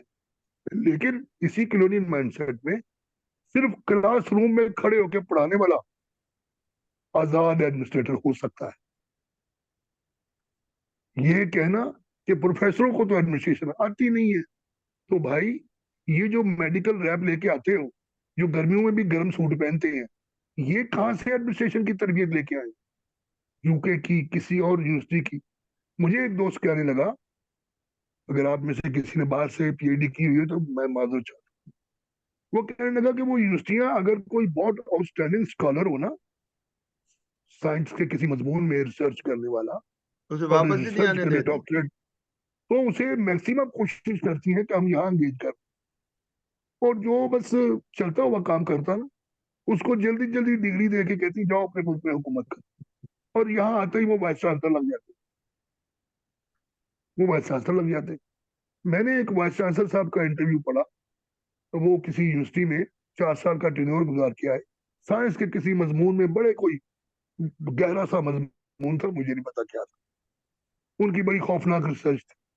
कहने लगे देखिए मुझे एक ऐसी यूनिवर्सिटी में लगा दिया गया जहां वो डिपार्टमेंट ही नहीं था जो मेरी स्पेशल है, तो मेरा टैलेंट जाया हुआ। मैं सोचता रह गया कि इस मासूम आदमी ने 4 साल वाइस चांसलरी की है। जाहिर है वाइस चांसलरी घर में बैठ के तस्बीह की तरह तो नहीं होती ना, उसकी तनख्वाह भी मिलती है, इख्तियारात भी होते हैं, और मामलात भी होते हैं। तो आपको टेन्योर मुकम्मल करने के बाद ख्याल आया कि आपकी तो जरूरत ही नहीं थी इसकी। फिर उन्होंने चौंका दिया एक बात करके कि मैंने असल में इस वाइस चांसलर, इस यूनिवर्सिटी के लिए तो अप्लाई नहीं किया था, क्या लेकिन हुई जब उन्होंने मुझे लगा दिया तो मैंने कहा चलो। आप सोचिए कि आपके साथ हो क्या रहा है प्रोफेसर साहब। जो लोग वाइस चांसलर बन के आप पर 4 साल हुकूमत करने आते हैं, जरा पता तो करें ये कौन लोग। जब तक मेरे मुल्क की यूनिवर्सिटियों के, मैं आपको एक और प्रोफेसर साहब बात बता दूं कि अनकरीब ये बहरान जो इस्लामी यूनिवर्सिटी भावलपुर में सतह आप पे आ गया है, वफाक और पंजाब की बाकी यूनिवर्सिटियों में भी आने वाला है, शिद्दत से आने वाला है। वजह कि वहां जो जो कारीगर छोड़े गए वो अच्छी तरह से अपने इदारे की शेव करके, बल्कि बाज यूनिवर्सिटियों में तो टेंड करके निकल लिए, और उसके असरात अब आहिस्ता आहिस्ता सामने आएंगे। तो इसको मैं कंक्लूड ये करता हूँ कि सारी रिस्पॉन्सिबिलिटी, सारी जिम्मेदारी अब प्रोफेसर्स को अपने हाथ में लेनी होगी। मुल्क में बताना होगा कि प्रोफेसर कौन होता है, प्रोफेसर क्या कर सकता है, क्या सही है, क्या गलत है। आप लोगों को HEC देखिए, यूनिवर्सिटी में और दूसरे इदारों में बुनियादी फर्क खुद मुख्तारी का है। HEC ने यूनिवर्सिटियों की खुद मुख्तारी सल्ब कर ली। वो आपको रूल्स बना के कैसे दे सकते हैं? वो आपको शराइत मुलाजमत बना के कैसे दे सकते हैं? ये आपकी सिंडिकेट का काम, ये आपकी यूनिवर्सिटी का इख्तियार है। वो आप अपने निसाबात बनाए, आप अपनी शराइत मुलाजमत तय करें, आप अपनी सिलेक्शन का आपका रूल्स एंड रेगुलेशन है। आप यूनिवर्सिटी प्रोफेसर की प्रमोशन का कोई नहीं बनाया आज तक। ये सारे आप लोग खुद कर सकते हैं। अपनी खुदी को पहचानना चाहिए। वो सदा जांच कर रहे हैं SC की तरफ से आपकी खिदमत है। वो सदाकत के लिए जिस दिल में मरने की तड़प, पहले अपने पैकरे खाकी में जान पैदा करे। मेरे प्यारे प्रोफेसरों, जान पैदा करो, फूंक डाले ये जमीन व आसमान मुस्तार, और खाकिस्तर से आप अपना जहां पैदा कर। नई दुनिया बनाए। ये सब सब कुछ मिसमार कर दे। आवाज उठाएं कि आपको कॉम्पिटेंट प्रोफेसर वाइस चांसलर मिले। सर्च कमेटियां खत्म करें। कोई कोई सियासतदान नारा तो लगाएगा, किसी सियासतदान को समझाएं कि भाईजान ये अकल की बात करें, मेरिट पे लगाएं। प्राइवेट सेक्टर का कोई नुमाइंदा पब्लिक सेक्टर की यूनिवर्सिटी का, आपको पता है कि प्राइवेट सेक्टर की यूनिवर्सिटियां मुश्किल प्रोफेसर नहीं रखती, डेली बेसिस पे 1-2 रिटायर लोग लेके वो डिग्रियां बांट रहे हैं। तो इन चीजों को देखना होगा, इन चीजों को करना होगा, वरना सिर्फ इस्लामिया यूनिवर्सिटी भावलपुर नहीं, मैंने अभी जिक्र किया लिया यूनिवर्सिटी में लोगों को नहीं मिली, छोटी यूनिवर्सिटी है इसलिए बात आगे नहीं आई। वफाकी उर्दू की बहुत बड़ा स्कैंडल है, आने वाला है। पेशावर यूनिवर्सिटी के लोग बाहर बैठे हैं, बाकी यूनिवर्सिटियों के लोग अभी बैठने वाले हैं। तो ये क्राइसिस बढ़ता जाएगा अगर पब्लिक सेक्टर यूनिवर्सिटियों को बचाने के लिए हमारी प्रोफेसर कम्युनिटी आगे ना आई। ये मेरी गुजारिशात है। मैं डॉक्टर साहब आपके साथ इत्तेफाक करूंगा। आपका जो जुमला मुतरजा था, मैंने भी चाइना से PhD की और की भी एंटरप्रेन्योरियल यूनिवर्सिटी के ऊपर। तो ये जो मैंने सवाल उठाया था अपने दोनों काबिल एहतराम कलीग्स के सामने, वो यही था कि जब 1970 की दहाई आई थी तो अमेरिका में भी ये बहुत बड़ा क्राइसिस पैदा हो गया था। पब्लिक फंडिंग को रोक लिया गया था under the globalisation driven reforms, और फिर वहां पर ये सोचना शुरू किया गया जो शहबाज साहब ने सवाल किया कि भाई हमारा फ्यूचर बेल आउट क्या है। तो वहां भी हेनरी एस्क्विज ने कहा था कि प्रोफेसर एकेडमिक एंटरप्रेन्योर है, वो तलीमी आजिर है, वो अपने मजमून को इनोवेट करेगा और उसके जरिए वो खुद भी कमाएगा और यूनिवर्सिटी को भी सपोर्ट करेगा। फिर ये आइडिया चलते चलते 1995 में येल यूनिवर्सिटी के जो सोशियोलॉजिस्ट थे हायर एजुकेशन में, उनकी स्पेशलाइजेशन थी डॉक्टर रिचर्ड बर्टन क्लार्क, तो उन्होंने एंटरप्रेन्योरियल यूनिवर्सिटी का मॉडल पेश किया कि यूनिवर्सिटी अपने फिजिकल इंफ्रास्ट्रक्चर को, और रोड्स ने कहा था कि professor are the academic capitalism, कि ये मिलकर प्रोफेसर जो एकेडमिक कैपिटलिज्म है वो और यूनिवर्सिटी का फिजिकल इंफ्रास्ट्रक्चर जो है वो मिलकर इनोवेट करें। आपने देखा कि हमारे मुल्क में यूनिवर्सिटियों में इंक्यूबेटर्स बने, हमारी यूनिवर्सिटियों में organise office of the research innovation, और वो सारा आपके पास भी होगा सर, वो RIC ऑफिस।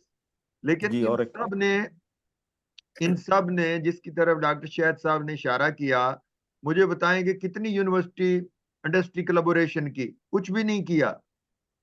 जो नए डिपार्टमेंट खोले गए, मैं सराइकी इलाके का हूँ, मैं सराइकी हूँ, मैं जानता हूँ कि मेरे इलाके की बहुत महरूमियाँ हैं, लेकिन मुझे ये आज मैंने एक वीडियो देखी, हो सकता है इसके बाद मेरे सराइकी भाई मुझे बहुत गालियां और मेरे मेरे हिसाब किताब बराबर करने में तुल जाएं। मैंने आज एक बच्चे की वीडियो देखी, वो चोलिस्तानी था और उसके ऊपर लिखा हुआ था कि ये इस्लामी यूनिवर्सिटी भावलपुर से BS सराइकी कर रहा है और वो बहुत अच्छा गुलूकार है। मैं उसका प्रोग्राम देखता रहा, बड़ा वो अच्छा गा रहा था बच्चा। मुझे उस बच्चे को देखकर मैंने नीचे उस साहब को कमेंट लिखा कि अगर इसी चोलिस्तानी बच्चे को BSc सराइकी करवाने की बजाय इस्लामिया यूनिवर्सिटी BSc टेक्नोलॉजी करवा देती, किसी भी मजमून में BSc कंप्यूटर साइंस करवा देती, तो कम अज कम ये फ्री लांसर के तौर पर 4 टके कमा के अपने माँ बाप को भी देता, अपने मुल्क को भी देता।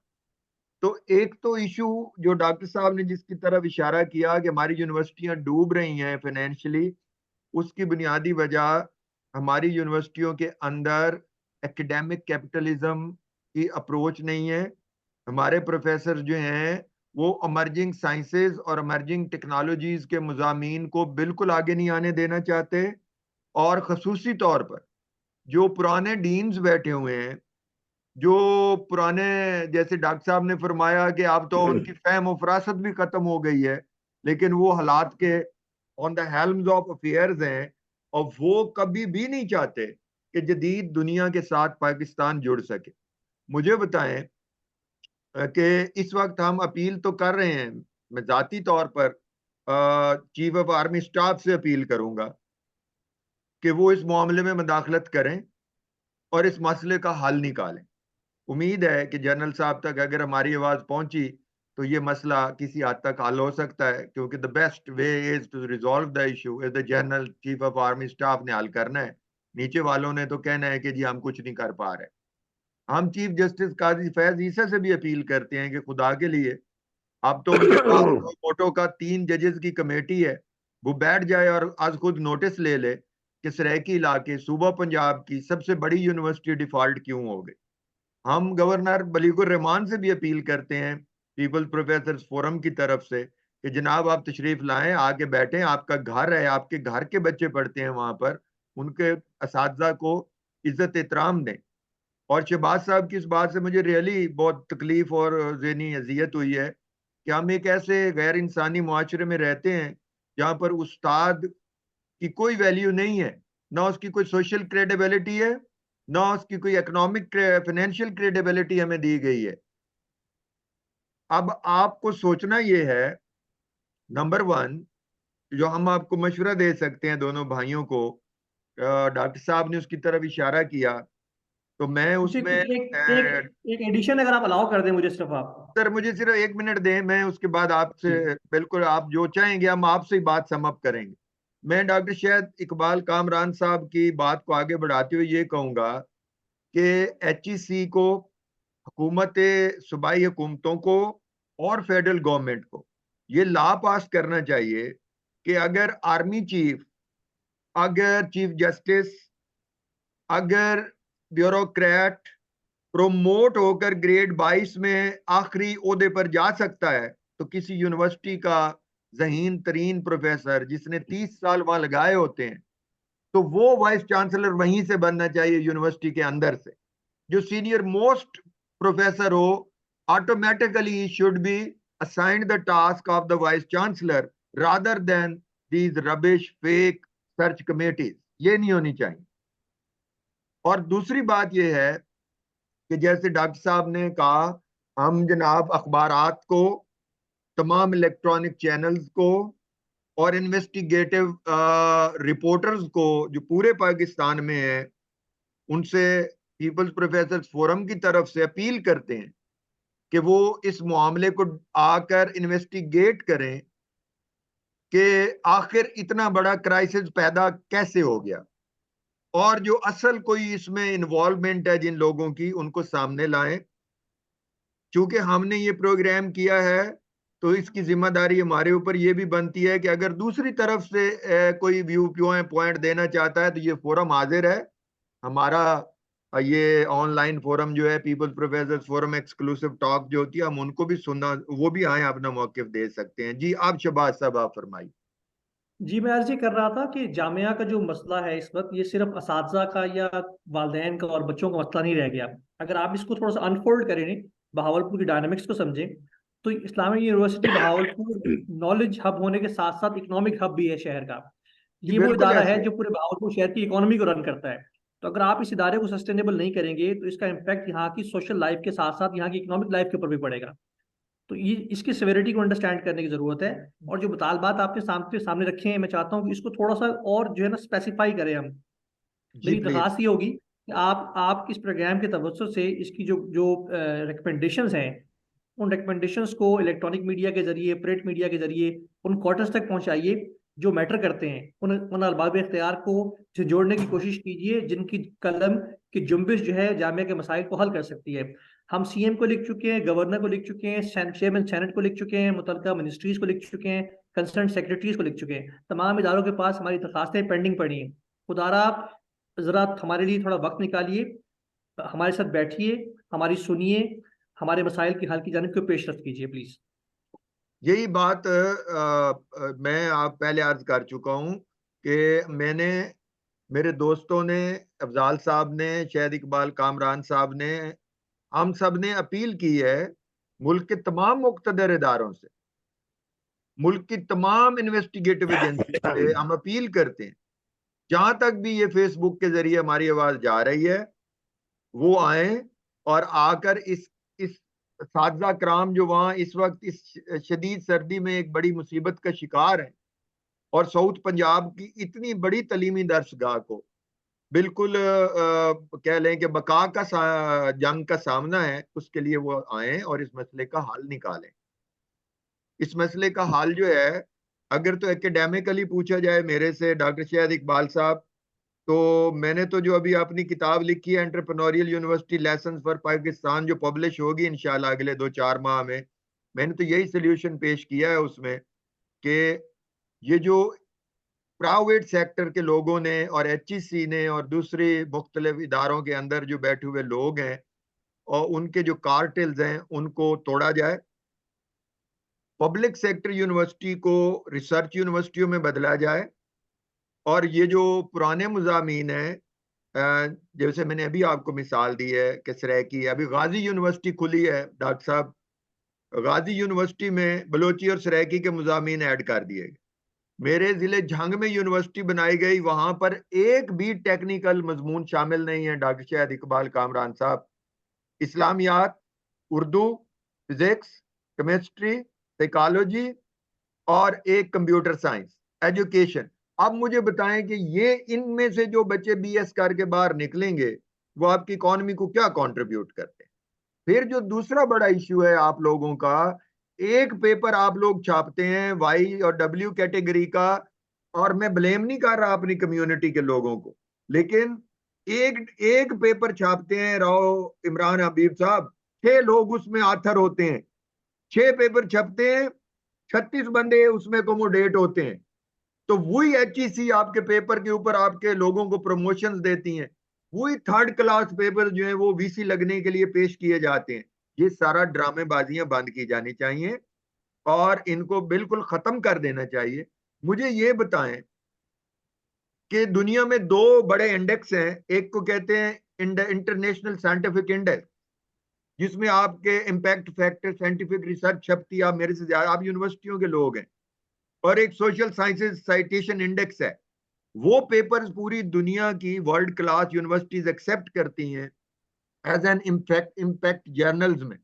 और वो जो इम्पैक्ट जर्नल्स हैं उनकी कोई फीस नहीं है। आपने कितने पेपर भेजे हैं उनमें जिनको आपको फीस देनी पड़ी होगी? ये पाकिस्तान की HEC ने कब से काम शुरू किया है कि 2-4 दुकानदार आते हैं, वो आगे HEC को दरखास्त देते हैं कि जी मेरे डिपार्टमेंट में जर्नल खोल दें रिसर्च का। वहां रिसर्च का जर्नल खुल जाता है, फिर उसकी फीस वसूल की जाती है, फिर आपने ही लौंडे लपाड़ों के पेपर छाया करके असाइनमेंटों को YW कैटेगरी में शाया करवा दिया जाता है, और फिर कहते हैं कि यूनिवर्सिटी डूब गई है। भाई यूनिवर्सिटी तो डूबेगी ना। आपने आपने बहावलपुर यूनिवर्सिटी के डेजर्ट चोलिस्तान के ऊपर कितनी रिसर्च करवाई? आपने बहावलपुर के अंदर सोलर पैनल बनाने के लिए कितनी इंडस्ट्री यूनिवर्सिटी कोलैबोरेशन की? आपने साउथ पंजाब के अंदर उगने वाली कपास के ऊपर क्या इस्लामिया यूनिवर्सिटी में कोई टेक्सटाइल रिसर्च सेंटर है?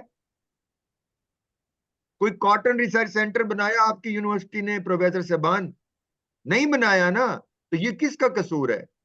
ये कसूर है आप लोगों का।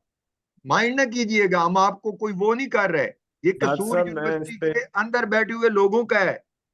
अगर रिसर्च के लिए वहां गए थे आप लेकर अपना प्रोजेक्ट, आपको आखिरी दम तक जंग लड़नी चाहिए थी। डॉक्टर साहब मैं इस पे कुछ रिस्पॉन्ड करना चाहूंगा। जरूर प्लीज। जी, इसमें यह है कि IUB में बड़े अच्छे अच्छे प्रोफेसर मौजूद हैं, रिसर्च सेंटर्स भी मौजूद हैं, रिसर्च भी हो रही है, बड़ा अच्छा काम भी हुआ है। लेकिन एक बड़ी बदकिस्मती है कि हमारे मुल्क में जो अकरबा परवरी और खुशामद का जो कल्चर है, मैंने अपनी सर्विस में ये चीज ऑब्जर्व की है कि जो असल काम करने वाले लोग हैं वो चूंकि खुशामद नहीं कर पाते, वो तल्लकात बनाना नहीं जानते, वो सिर्फ अपने काम से काम रखते हैं, तो वो पीछे रह जाते हैं। और ये जो हमारे प्रमोशन क्राइटेरिया जो HEC की ये जो सारी चीज जो आपने बिल्कुल ये बातें दुरुस्त की हैं कि वो जाली पब्लिकेशंस के जरिए जो काम करने वाले कॉम्पिटेंट लोग हैं वो नीचे रह जाते हैं, और जो 2 नंबर फ्रॉडियर लोग वो ऊपर ऊपर आ आके जाते हैं। उनके ऊपर आके बैठ जाते हैं उनपे। और इस तरह वो जो काम करने वाले लोग हैं वो भी काम करना फिर छोड़ देते हैं, उनकी भी हौसला शिकनी होती है, डॉक्टर वो वैसे साहब, ही जिस फैक्ट्री मरीज दिन बन जाते हैं। डॉक्टर इमरान हबीब साहब, जिस दिन पाकिस्तान की यूनिवर्सिटी के डीन ने और हेड ऑफ द डिपार्टमेंट ने अपना खुशामदी लौंडा लपाड़ा लगाना बंद कर दिया यूनिवर्सिटी में, उस दिन पाकिस्तान की यूनिवर्सिटियां कॉम्प्रिहेंसिव यूनिवर्सिटियां, रिसर्च यूनिवर्सिटियां बनेंगी। देखें, चाइना ने प्रोग्राम स्टार्ट किया, उसको कहते हैं 985। चीनी में उसको कहते हैं चू पा ऊ 985। उस 985 में उन्होंने कहा कि जनाब पहली 30 यूनिवर्सिटियां चाइना की वर्ल्ड क्लास होनी चाहिए। और उसमें उनकी गवर्नमेंट ने, डेंग जियाओपिंग ने, 2 बड़ी यूनिवर्सिटियों को, छिंगहुआ को और पीकिंग यूनिवर्सिटी को पहले ग्रांट दी। फिर उनको कहा कि अब तुम अपने स्टार्टअप बनाओगे। इस वक्त छिंगहुआ यूनिवर्सिटी के अंदर 56 के 57 कंपनीज हैं, और उनका जो एरिया खाली पड़ा हुआ था उस पर प्लाजे हैं, बिल्डिंग्स हैं, 2 5 स्टार होटल्स हैं, इंटरनेशनल कंपनी आके बिजनेस करती हैं। उनकी एक कंपनी है तुंगफंग जो स्कैनर बनाती है, और ये उनकी पहली कंपनी थी जो प्रोफेसरों ने बनाई थी, जिसमें से ये ट्रेनें, ट्रक और ट्रालर गुजरते हैं और वो स्कैन करते हैं। और 70% उनका बजट उनकी 57 कंपनियों से आता है। बाकी जो गवर्नमेंट ग्रांट देती है वो रेकरेंट होती है, जो वो तनख्वाहों में और ग्रांट्स पे लगाते हैं। अमेरिका की MIT यही करती है, पीकिंग यही करती है। फिर उनका दूसरा प्रोग्राम था 221-1, 21वीं सदी का एक। उसमें उसने कहा कि 100 यूनिवर्सिटियां सिलेक्ट होंगी, 100 में से 30 टॉप पर जाएंगी। अब उन्होंने डॉक्टर शाहिद इकबाल साहब प्रोग्राम लॉन्च किया CL9, Chinese league 9, Ivy league America की तर्ज। और यार हम अपने मुल्क में कहीं कोई मॉडल तो लेके आए। जी आप सही फरमा रहे हैं डॉक्टर साहब, बिल्कुल। कोई एक यानी मॉडल तो यार लेके आओ ये जो डॉक्टर साहब ने वीसीज की बात की है, बाखुदा ये हकीकतें हैं, ये बिल्कुल हम कह नहीं सकते वो बातें यहाँ ऑनलाइन जिनको हम जानते हैं कि यहाँ क्या क्या होता है, वीसी कैसे लगते हैं। डॉक्टर साहब एक और बड़ा गलत ट्रेंड आया है कि अब बाहर से जो वीसी या दूसरी यूनिवर्सिटी से उठा के किसी और यूनिवर्सिटी में लगा दिए जाते हैं। वो वीसी उस यूनिवर्सिटी के डायनामिक्स को, उसके बैकग्राउंड को ना नहीं जानता समझते। है, ना उसका उस यूनिवर्सिटी में कोई स्टेक होते हैं। और वो 4 साल अपनी वीसी शिप इंजॉय करके जो उसका जो करना है वो करके वो अपना ब्रीफ टेस्ट आके चले जाते हैं। जी सर, अदर मैं यूनिवर्सिटी। डॉक्टर इमरान हबीब साहब बात अब प्रोग्राम सम अप करते हैं। हम जी आपके बिहाफ पर हुकूमत पाकिस्तान के सामने, वजीर आजम काकड़ साहब के सामने, चीफ जस्टिस साहब पाकिस्तान के सामने, चीफ ऑफ आर्मी स्टाफ से और गवर्नर से और सूबे के वजीर आला से अपील कर रहे हैं। नंबर 1, जो वहां माली बेजाब्तगियां हुई हैं वो पैसा रिकवर किया जाए, और जो जी लोग जी उसमें मुलविस हैं उनको करार वाकई सजा दी जानी चाहिए। और दूसरी बात यह है कि इन लॉन्ग टर्म जो सोल्यूशन है वो सिर्फ ये है कि जिस तरह chief of army staff, chief of air staff, chief of naval staff, chief justice, chief secretary, ठीक है सर, और वो प्रोमोट होते हैं और अपने ओहदों पर जाकर बैठते हैं सीनियरिटी की बुनियाद पर। हर यूनिवर्सिटी का सीनियर प्रोफेसर ऑटोमेटिकली रिटायरमेंट के जितने, चाहे 1 महीना उसकी रिटायरमेंट में रहता हो, वो वहां जाकर बैठे। और डॉक्टर सैयद इकबाल साहब की बात में बड़ा वजन है कि हमारे सियासतदान वो उस्ताद की इज्जत की वजह से ये बात नहीं करते कि ये कहेंगे कि ये जहल हमारे मामले में घुस गए और इसमें हम उस्ताद जिम्मेदार भी हैं। हम उनको कहते हैं कि ये अनपढ़ हैं, हम ज्यादा पढ़े लिखे हैं, लेकिन उनकी विजडम पर यकीन नहीं करते। और तीसरा हाल ये है सर कि यूनिवर्सिटियों को, प्रोफेसर्स को मिलकर अपनी सलाहियतों को मुआशी इनकम में, एंटरप्रेन्योरशिप में बदलना पड़ेगा, और अपने बच्चों को, अपने स्टूडेंट को उनका माइंडसेट बदलना होगा, और फिर आपकी यूनिवर्सिटियां सस्टेन करेंगी। डॉक्टर साहब अगर आप कुछ कहना चाहते हैं, अफजाल साहब कुछ कहना चाहते हैं, तो 1-1 मिनट में वो करें। और तनख्वाहें जो हैं वो फौरी तौर पर हम हुकूमत से कहेंगे कि वो दी जाए ताकि घर की रोटी रोजी चलती रहे। देखिए, मैं इसमें सिर्फ इतना कंट्रीब्यूट करना चाहूंगा कि फौरी तौर पर पंजाब की जो सीएम है मोहसिन नकवी साहब, और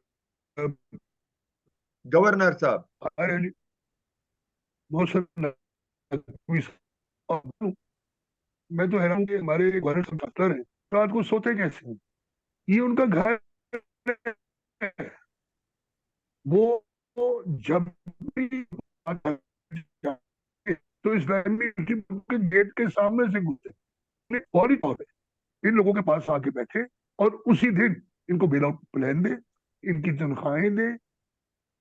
बिल्कुल ऐसे हम आपकी, मैं और हम सब आपके साथ और बिल्कुल भरपूर तईद करते हैं इसकी कि बलीगुर रहमान साहब को इस फौरी तौर वक्त पर बहावलपुर आना चाहिए, इस्लामिया यूनिवर्सिटी के अंदर आके क्षेत्र बैठना के जो चाहिए, और जब तक मसला हल उनको ना हो वहां से उठकर नहीं ब्रीफ के जाना चाहिए। अलग किया जाए, इंक्वायरी किया जाए, बिल्कुल ऐसे, आना चाहिए, एग्जैक्टली सर, नहीं एग्जैक्टली। जाना चाहिए। और एक एक एग्जाम्पल बना दे, यार क्राइम हो गया, पैसा चला गया, वो कसूरवार कोई भी नहीं है। कोई इस यूनिवर्सिटी में सारे फरिश्ते, एक गुनाहगार आदमी वाइस चांसलर चला गया, अब नया वाइस चांसलर आएगा, जी, वो फिर एक कमेटी बनाएगा, 4 साल वो कमेटी तहकीकात के करती रहेगी, फिर वो चले जाएंगे उसके और दाएं प्रोफेसर फिर गेट पे ही बाएं बैठे रहेंगे। हुकूमत दे, हुकूमत के लिए ये इससे ज्यादा, पीनट से ज्यादा नहीं है, हुकूमत दे, लेकिन शायद साहब रिकवर एक करे नुक्ता बहुत पैसा। अहम है यहाँ पे सर। जी इस जी, जामिया इस्लामिया का जो मामला है उसमें निशानदही का मसला नहीं है। निशानदही और तयन हो चुका बहुत सारी फोरम्स पर, बहुत सारी कमेटीज के अंदर। मामला है इम्प्लीमेंटेशन का।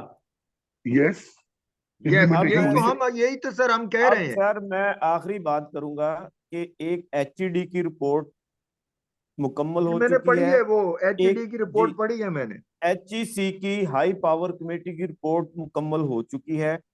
उन रिपोर्ट्स के मुताबिक जो जिम्मेदारान का तयन किया गया उनको फौरी तौर पे इंसाफ के कटहरे में लाया जाए, ये दो मुतालबात हैं। एक तो जो जिन्होंने यूनिवर्सिटी को लूटा है उनको फौरी तौर पे इंसाफ के कटहरे में लाया जाए, अदरवाइज यूनिवर्सिटी वो फिर बेल आउट पैकेज भी कल को लोग खा जाएंगे। और दूसरा, फौरी तौर पे यूनिवर्सिटी को बेल आउट पैकेज दिया जाए। ये दो हमारे एक बुनियादी मुतालबात हैं कि लूट मार करने इसके वालों टॉप का पे सर एहतसाब, बिला तात्तुल तनख्वाहों की फराहमी सर, ये टॉप और हमारा फौरी मुतालबा है। तौर पे बेल आउट पैकेज के हमारी तनख्वाहें लोगों को फौरी तौर पे दी जाए, वरना यकीन करें लोग खुदकुशियों पे आ जाएंगे जो हालात हैं इस वक्त नहीं नहीं, साथ अल्लाह ना करे, अल्लाह अल्लाह ना ना करे करे ऐसा हो। ऐसा हो सर, अल्लाह ना करे ऐसा लेकिन हो, हम इंशाल्लाह। पुरजोर तरीके से ये रिकमेंड करेंगे कि बेल आउट प्लान दिया जाए, इमीडिएटली तनख्वाहें दी जाए, और इस बात को इंश्योर किया जाए कि आइंदा कोई एक तनख्वाह भी ताखीर से ना दी जाए। बाकी जहां तक HEC और HED की रिपोर्ट्स का ताल्लुक है, वो हैं, लेकिन उन पर अमल इसलिए नहीं होगा कि खुद HEC और HED भी नहीं चाहती कि ये सिलसिला रुके। ये जो नहीं ठंडी ठंडी हवाएं चलती हैं, ये पहुंचती है वहां तक। डॉक्टर शाहिद इकबाल साहब, हम मियां नवाज शरीफ से, शहबाज शरीफ से, चेयरमैन बिलावल भुट्टो से भी अपील करते हैं कि वो भी इस मामले का नोटिस लें, वो भी इनकी हमारे कम्युनिटी के लोगों को हेल्प आउट करें, और वो भी आके इनके साथ इज़हार हमदर्दी करें कि ये लोग जो हैं आखिर इतनी मुश्किल में क्यों हैं, इनकी तनख्वाहें बहाल की जाएं। ये उस्ताद हैं और उस्ताद देखिए, के बगैर मुआशरा नहीं चल सकेगा। अगर ये हड़ताल पे बैठे, प्रोफेसर हड़ताल पे बैठे, बैनर पकड़ के बैठे, या जी इस बदकिस्मत मुल्क का कौन सियासतदान है जो इस अपॉर्चुनिटी को मिस करे, अगले दिन किसी बड़े सियासतदान को इनके साथ जमीन पे बैठे होने चाहिए। बिल्कुल ऐसे सर, और बिल्कुल जो ऐसे, बातें हम यहाँ कर रहे हैं वो वहीं कर रहा, वहां करनी चाहिए। बिल्कुल ऐसे। संजीदगी से ले प्रोफेसरों को, और मैं अपने दोस्तों से ही कहूंगा, सिर्फ ये प्रोफेसर नहीं, तमाम यूनिवर्सिटियों के प्रोफेसर, कि अपने आप को पहचाने, अपने मामलात को अपने हाथ में लें। अब वक्त मुतालबे करने का, गुजारिशात करने का नहीं, अब वक्त बात करने का और बात मनवाने का। जी अफजाल भाई। इसके लिए तैयार करें। जी वारिस साहब, एक तो मैं शाहिद इकबाल कामरान साहब की आज की बहुत एक्सीलेंट एग्जैक्टली। गुफ्तगू थी, टू द पॉइंट गुफ्तगू थी, कम्प्रिहेंसिव गुफ्तगू थी, उसको वो मैं बहुत रेड सलूट करता हूँ। उसके साथ आपने भी बहुत अच्छा इनपुट दिया।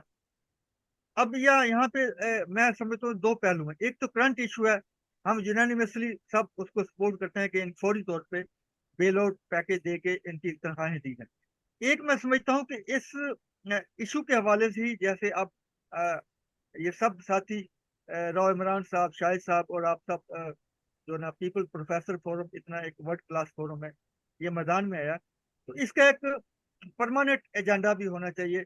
वो एजेंडा क्या है? वो एजेंडा जो है वो मख्फी है। शाहिद इकबाल कामरान साहब की गुफ्तगू में, आपकी गुफ्तगू में, राव इमरान हबीब की गुफ्तगू में शाहिद साहब, वो उसको सम अप करके उसमें से पॉइंट्स लेके उसको हम जो है परमानेंट एजेंडा बनाए पाकिस्तान में तालीम की बेहतरी का, खासतौर पर पब्लिक सेक्टर एजुकेशन इंस्टीट्यूशन की बेहतरी, बका और तरक्की के हवाले से इसको बनाया जाए। तो मेरी यही सबमिशन है कि इसको जारी रहना चाहिए। आज के प्रोग्राम को एक मेरा ख्याल ये आपने इमरजेंसी में किया है, जी तो ये इस तो हमने इन दोस्तों के लिए किया कि इनकी आवाज़ जो है वो सोशल मीडिया के जरिए जहाँ तक हम पहुँचा सकते हैं, और सियासतदानों तक भी हम पूरी कोशिश कर रहे हैं कि वो पहुँच जाए।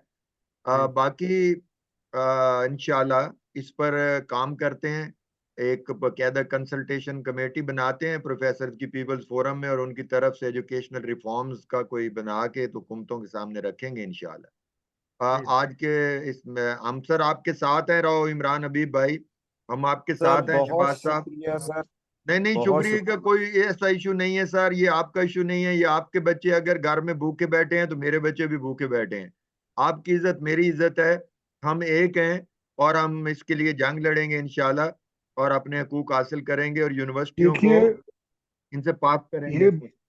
ये बड़ी खतरनाक बात है कि किसी मुल्क की यूनिवर्सिटियों के प्रोफेसर माशी तौर पे परेशान।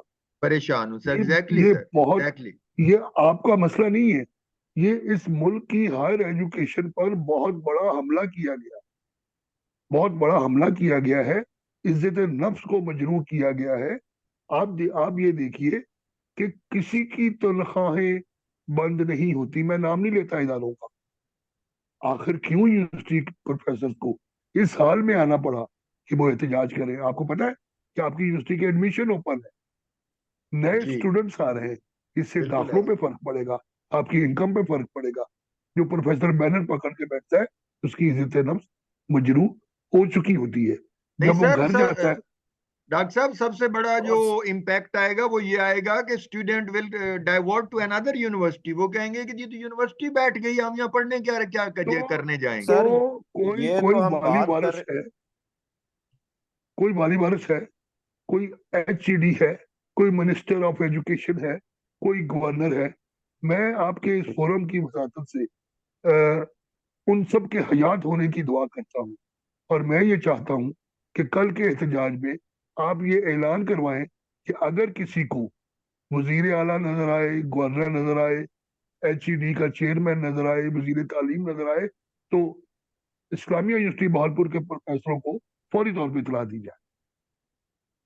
सर मैं चलें जी, इसमें एक और इम्पोर्टेंट आज का पॉइंट पे 1 मिनट 1 सेकंड दीजिएगा सर। मैं एक जी इम्पोर्टेंट जी जी पॉइंट हाईलाइट करना चाहता हूँ कि जब जी उस्तादजा यूनिवर्सिटी के माली तौर पे अब शदीद बहरान का शिकार हैं, मुझे ये बता दें कि वो क्लास में जाके पढ़ाएंगे क्या, वो कैसे पढ़ा सकते हैं इस ठीक है, मेंटल डिप्रेशन के हालत में? ये तो नहीं ठीक है। बिल्कुल नस्लों का बेड़ा गर्क हो रहा है।